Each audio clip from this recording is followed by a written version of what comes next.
अस्सलामुअलैकुम नाजरीन, उम्मीद है आप खैरियत से होंगे। आज मैं आपसे तीन बातें करूंगा और बात का आगाज़ बुशरा बीबी के हवाले से है कि हेल्थ मिनिस्टर खैबर पख्तूनख्वा ने पंजाब को एक लेटर लिखा है और लेटर में क्या लिखा है अभी बताऊंगा। दूसरी बात, सिंध में असले की एक भारी खेप पकड़ी गई है। असला बलूचिस्तान से आ रहा था, लेकर कौन आ रहा था और उनके साथ फिर पुलिस ने क्या किया है, ये भी एक लतीफ़ा भी है और ये बड़ी एक अफसोसनाक कहानी भी है। आपको आपके लिए सुनना बहुत ज़रूरी है। और तीसरा, एक ख़बर आई है कि चीफ मिनिस्टर पंजाब मरियम नवाज़ की नारोवाल में ट्रैवल कर रही थी, करतारपुर की तरफ जा रही थी और उनके मोटरकेट से कोई एक एक उसमें से एक गाड़ी थी जिसने एक लड़के को हिट किया, मोटरसाइकिल पे था और वो बच्चा जाम बहक हो गया। तो ये भी एक बड़ी अफसोसनाक कहानी है, इस पर मैं आपको बताऊंगा। और बात को आगे बढ़ाने से पहले आपको रिमाइंडर है कि अगर आपने चैनल सब्सक्राइब नहीं किया तो कोई आपको नहीं रोक रहा कि आप सब्सक्राइब ना करें। और दूसरा, टल्ली तो आपने ऑन करनी है, बेल आइकॉन। और तीसरा, हमारे एक नाजर ने हमें बताया, एक व्यूअर ने, उसने कहा कि तुसी इन्नियां गल्लां कर दियो, ए भी क्या करो कि लाइक करो। ठीक है, मैंने कहा कि लोग तो मुझे लाइक करते हैं, उसने कहा भाईजान चैनल को लाइक करने का कहा करें। तो ये उनकी एक राय है, यानी कि आप तक मैंने पहुंचा दी है, आप आपकी मर्ज़ी है। तो हम बात पर वापस आते हैं कि बुशरा बीबी ने जनाब उनके हवाले से जो हेल्थ मिनिस्टर हैं केपी के, उन्होंने एक लेटर लिखा है पंजाब के चीफ सेक्रेटरी को। उन्होंने कहा कि इनकी सेहत का ख्याल किया जाए, ये एक संगीन मसला है, तो आप लोग इसको संजीदा नहीं ले रहे। अच्छा, साथ ये भी उसी खबर में जिक्र है कि जो डॉक्टर आसम हैं वो उनके ऑलरेडी साथ हैं। और जब उन्होंने कहा कि उसमें, बल्कि जो अहम बात है, उन्होंने कहा जी कि हम इनका उनसे इस्तदा किया है कि हुकूमत खैबर पख्तूनख्वा के तिब्बी माहिरीन को बुशरा बीबी का मुआयना और इलाज कराने की इजाज़त दी जाए। भाईजान, खैबर पख्तूनख्वा के जो डॉक्टर हैं ये को अमेरिका से आए हैं भाई, इधर से ही डॉक्टर हैं। पंजाब में भी अच्छी फैसिलिटीज़ हैं और पंजाब में है वो शौकत खानम भी है और शौकत खानम के डॉक्टर तो उनको ऑलरेडी चेक कर रहे हैं। अच्छा, ख़बर में ये जिक्र भी है जी कि उनके जो एक मुआलिज हैं डॉक्टर आसम, जो कि बेसिकली शौकत खानम के बताए जाते हैं, वो भी साथ हैं। अच्छा, शौकत खानम के जो डॉक्टर आसम हैं, डॉक्टर आसम ऑलरेडी इंटरव्यू भी दे चुके हैं कि बुशरा बीबी को किसी ने जहर नहीं दिया, लेकिन ये बात उन्होंने ज़रूर की है कि उनके मैदे में मसला है, तो वो उनकी ट्रीटमेंट हो रही है। इस्लामाबाद हाई कोर्ट ने ऑलरेडी आर्डर कर दिया हुआ है, अब कसर रह गई थी हेल्थ मिनिस्टर की। क्या हेल्थ मिनिस्टर के कहने पर ये काम होना था? मेरा तो ख्याल है लेटर लिखा है ताकि वो इमरान खान को बचाएंगे, सर देख लो मैंने अपना काम कर दिया है। हेल्थ मिनिस्टर साहब, बलोच उधर जो है ना केपी में बहुत सारी ख़वातीन और जो मर्द हैं उनके मैदे ख़राब हैं, उनके चेक कराएं, उनको देखें कि किस किस को एंडोस्कोपी की ज़रूरत है। इधर जो है वो ऑलरेडी अदालत ने हुक्म दिया हुआ है, तो ये काम हो जाएगा। ये नंबर शंबर टंगने वाला काम छाड़ दो, काम करें काम। तो नाजरीन, आगे हम बढ़ते हैं। एक जो ख़बर है उधर से सिंध से, और ख़बर यह है कि जैकबाबाद पुलिस की कार्रवाई, ये कल वाक़या हुआ है। पुलिस सरपरस्ती में होने वाली स्मगलिंग को नाकाम बना दिया गया है। वीगो गाड़ी और पुलिस मोबाइल में बड़ी तादाद में असला और गोलियां स्मगल की जा रही थीं। और उसमें जो एक सूबाई सलाहकार हैं उनके बेटे भी शामिल थे। अब सलाहकार की टर्म कैसी आई? सलाहकार जो है मशीर को कहते हैं, एडवाइज़र को। मुझे अच्छी लगी है टर्म। इससे पहले एक जो इस तरह होता है ना, जो इंडिया में जर्नलिस्ट को कहते हैं पत्रकार, हमारे यहाँ इधर इतना इस्तेमाल नहीं होता लेकिन उधर कहते हैं पत्रकार। आपने वर्ड सुना होगा जी कि ख़त पत्र आया कि नहीं। पत्र का मतलब ये है, ख़त का क्या है, मैसेज आया कि नहीं, कोई पैगाम आया कि नहीं। तो जो लाने वाला है, जो मैसेंजर है, उसको पत्रकार कहते हैं। तो ये इसी तरह जो मशीर है उसको सलाहकार कहते हैं। तो उधर के एक मशीर हैं जो चीफ मिनिस्टर के हैं, उनका नाम है बाबल भैयो। तो बाबल भैयो जो हैं उनके जो बेटे थे वो उस गाड़ी में थे, और जो स्कॉट था, बेसिकली ये सारा पुलिस जो है वो सारे उनको स्कॉट कर रही थी, क्योंकि वो मुशीर साहब के सलाहकार के बेटे थे। अब यह है जो उनका जो असला उनसे बरामद हुआ है, उसमें कोई एक अदद G3 है, एक अदद SMG राइफ़ल है, को मैगज़ीन G3 17 हैं, 17 मैगज़ीन है, SMG के 3 हैं, और गोलियाँ जो हैं वो को 2,500 हैं।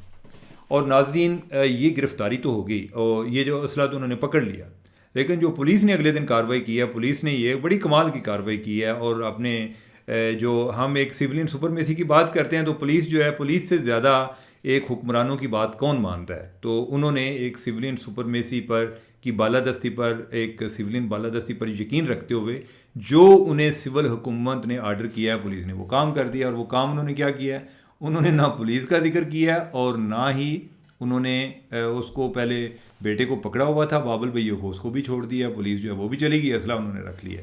अब नाजरीन ये बात है कि हम अक्सर बातें करते हैं, बल्कि मुझे किसी ने इस पर मैसेज किया, उसने कहा कि चीफ मिनिस्टर जो हैं वो अक्सर कहते हैं कि बात जो है ना, ये जब डाकुओं की बात होती है कच्चे के इलाके में, तो वो कहते हैं जी कि बात ये नहीं है डाकुओं की, बात ये है कि उधर असला कौन लेकर आता है। तो ये उनको जवाब है जी कि असला जो है वो भी आपके अपने लोग लेकर आते हैं।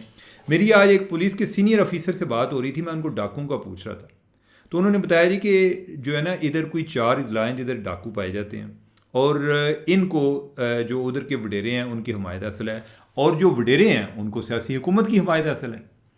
तो ये डाकुओं को इस्तेमाल भी करते हैं, और ये जो डाकू बने हैं बेसिकली जो मुख्तलिफ कबाइल में कोई लड़ाई झगड़े थे उनको निपटाते निपटाते, जैसे होते हैं ना कि आपने एक मलेशिया तैयार किया हुआ है, उन्होंने आगे डाके मारने शुरू कर दिए हैं।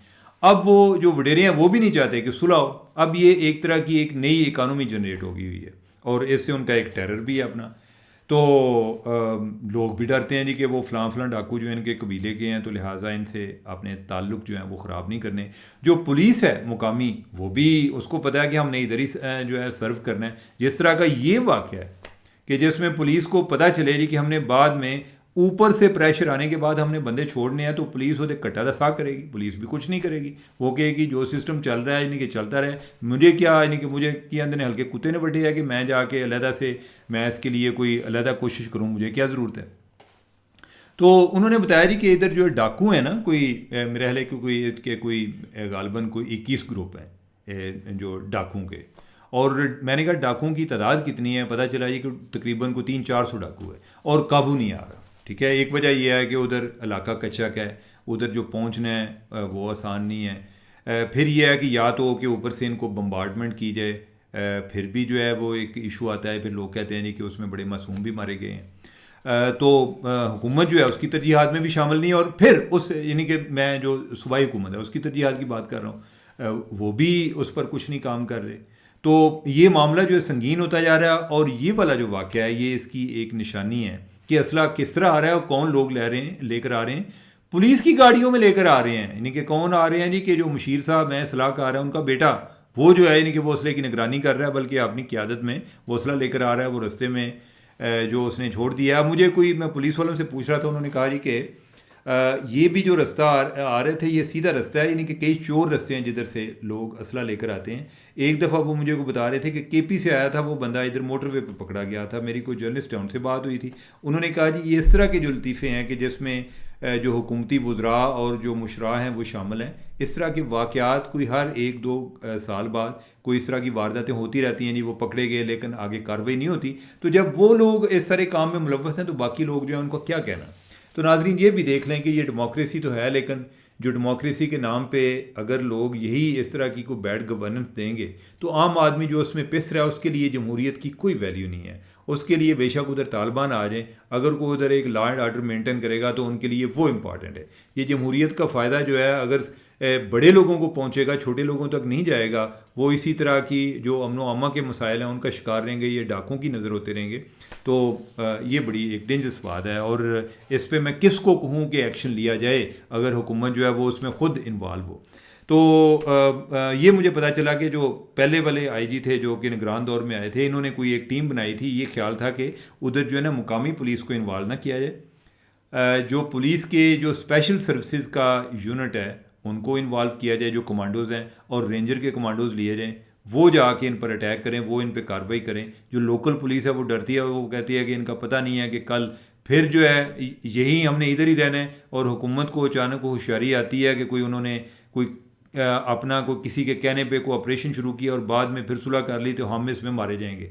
ये ऐसे ही है जैसे वो कराची ऑपरेशन जो हुआ था MQM के ख़िलाफ़, और उसके बाद जो बंदे उधर पुलिस वाले भी उसमें इन्वॉल्व थे, बाद में वो चुन चुन के मारे गए, और उनके बाद वालों ने भी ये सबक सीखा कि हमें इतना ज़्यादा एडवेंचर करने की या जहादी बनने की ज़रूरत नहीं है। ये बड़ी बदकिस्मती की बात है।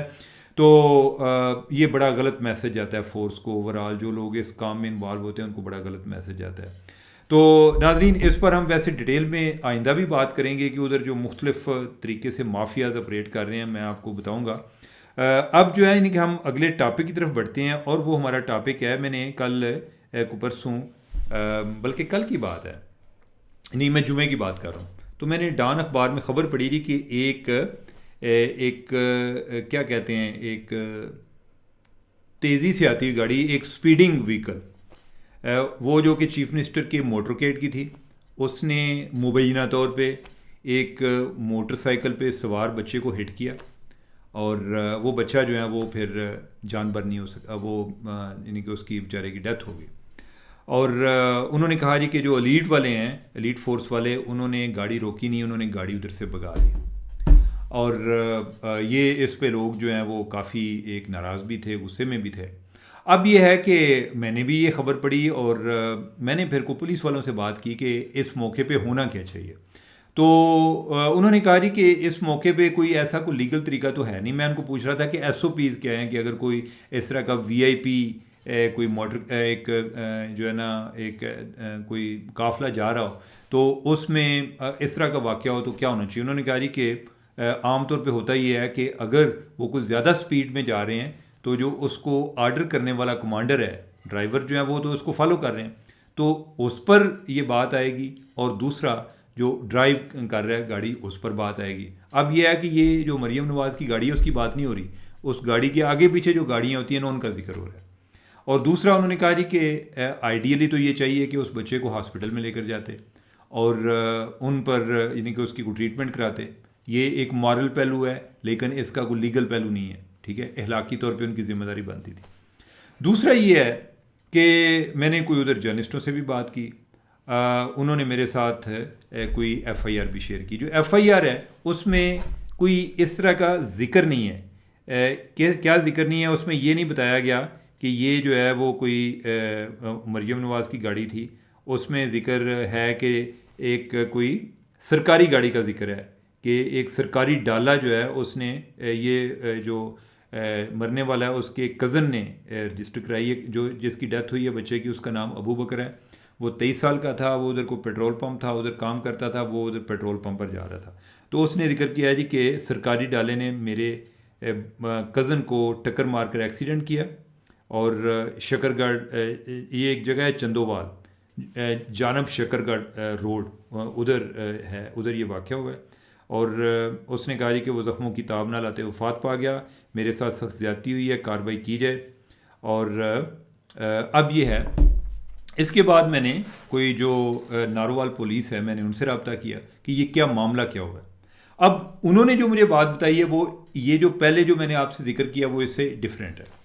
उन्होंने ये बताया जी कि उन्होंने कहा पहली बात तो ये है कि मरीम नवाज़ जुमेरात को करतारपुर आई हैं, लेकिन वो वाया रोड नहीं आई, वो बरास्ता सड़क नहीं आई, वो हेलीकॉप्टर पर आई हैं। और वो हेलीकॉप्टर जो है उसकी लैंडिंग करतारपुर में हुई है, उधर जो है लैंडिंग एरिया बना हुआ है, वो उधर लैंड किया है। तो लिहाजा उनके जो है ना एक मोटरकेड की या स्कॉट की बात ही नहीं हो सकती कि उनका कोई काफिला इधर से गुजर रहा था तो उन्होंने आकर हिट किया। दूसरा उन्होंने कहा जी कि ये जो वाक़या हुआ है इसका हमने जाकर पता किया है और पता ये चला है कि वो बच्चा, और बल्कि उसके साथ ये जो जिसकी डेथ हुई है इसका नाम अबू बकर है, उसके साथ एक पीछे उसके लड़का बैठा था, उसका नाम हमज़ा है। हमज़ा ने कहा जी कि हम पहले आ रहे थे और तेज़ी के साथ आ रहे थे, आगे रश आया तो हम आहिस्ता हो गए।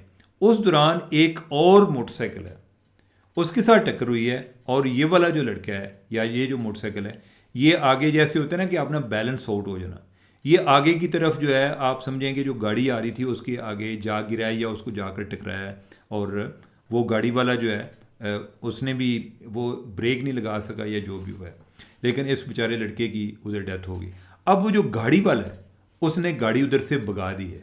अब वो गाड़ी किसकी थी इस पे पुलिस वाले कहते हैं, उन्होंने बल्कि मुझे कोई एक उन्होंने कहा कि हम आपको सीसीटीवी फुटेज भी देंगे। हमने वो फुटेज भी देखी है और उसमें वाक़या ऐसे ही हुआ है कि जो हमज़ा ने बताया है कि ये किस तरीके से बैलेंस आउट हुआ है और आगे जाके गाड़ी के साथ टक्कर हुई है।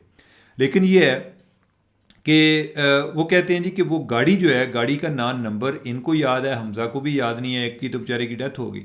दूसरा ये है कि वो सीसीटीवी फुटेज में भी क्लियर नहीं आ रहा, यानी कि नंबर का पता नहीं चल रहा कि वो किसकी गाड़ी है, कि ये अभी तक साबित नहीं हुआ कि वो पुलिस की गाड़ी है। लेकिन उन्होंने कहा कि चूंकि उधर सोशल मीडिया पे लोगों ने काफ़ी इस पर वो ये बात उतरी जी कि वो मरीम नवाज़ का जो मोटरकेड थी उसके साथ ये हुआ है और इनको फाइनली इनको कंपनसेट करना चाहिए।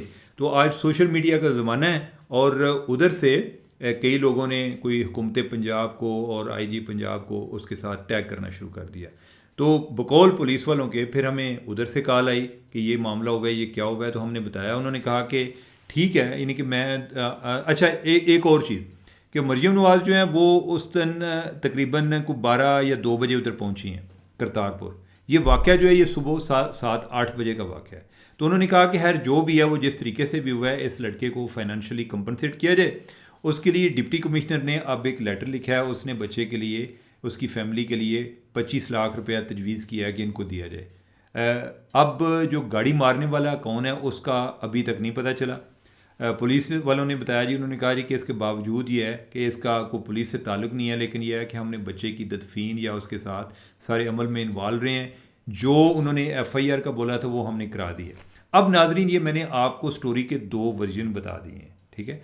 अगर किसी के पास कोई तीसरा वर्जन हो, या जो मैं बता रहा हूँ या जो पुलिस बता रही है उससे हट कर हो, हमारे लिए जो अहम है वो फैक्ट्स हैं, हम उनको किस तरह प्रूव कर सकते हैं, वो अगर आपके किसी और के पास हों या आपके ख्याल में जो पहले रिपोर्ट हुआ है वो बात है वो किस तरीके से दुरुस्त है, तो अगर किसी के पास हो तो वो ज़रूर हमारे साथ वो शेयर करे। और वो उसके लिए आप जो है हमें umarcheema313@gmail.com पर कर सकते हैं। UMAR लिखना है, ER लिखेंगे तो ईमेल मुझे नहीं पहुंचेगी। UMARCHEEMA313@gmail.com इस पर आप भेजिए। मुझे दें इजाज़त। अल्लाह हाफिज़।